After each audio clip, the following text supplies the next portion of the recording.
Hello. We are without a doubt living through very strange times. We all know that.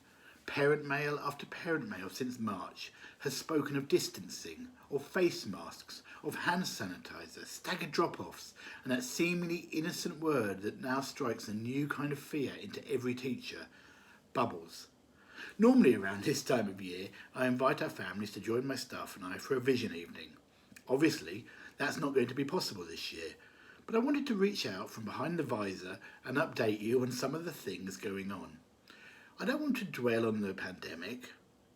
I believe our response has been rigorous and has worked for most of our families, but I am so proud of the way we all came together as a school to work towards a common aim: getting all of your children back in school.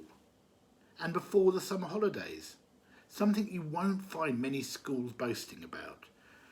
For me, it was the icing on the cake after the strangest summer term in living memory.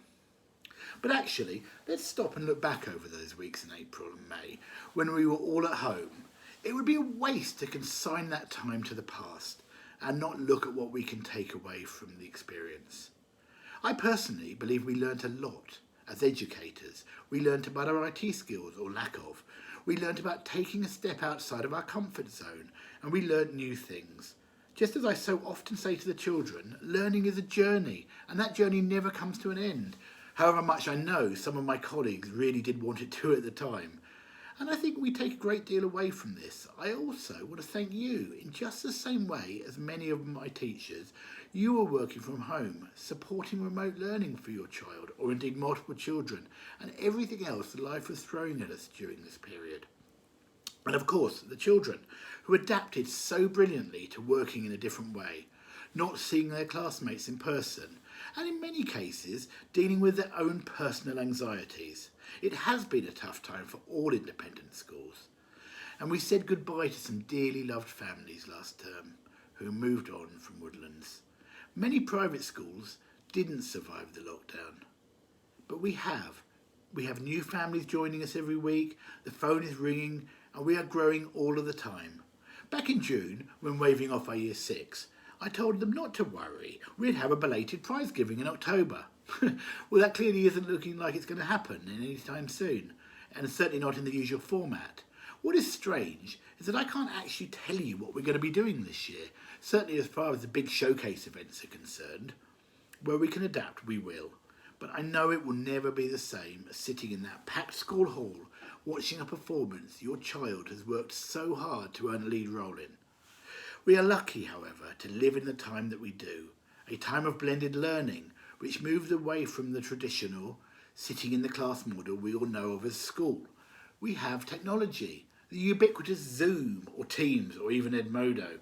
Can you imagine for a moment what this would have been like 15 years ago, when most people were still using dial-up internet? So we are lucky. We can still create versions of these events, such as the Harvest Festival, and stream them to you online. Many things will be different this year, but they will still be there. We are in the memory making business after all, and we will continue to make those memories. That I promise. Already we've been working hard to create fabulous artwork for the ISA national competitions. We have held a health and well-being week. We are hard at work learning Harvest songs and poems, and we are looking forward to welcoming visitors to the school. All of these things we are doing virtually, of course, but that doesn't actually make them any less valid. Certainly not for your children. They're of a generation where this is now the new normal. There are lots more things to come. The diary is filling up, albeit a bit more slowly than usual, but we are resourceful, and so are your children. We will find new ways of doing things and of working hard together, and I am confident that this will be a year to remember for all the right reasons too. Thank you.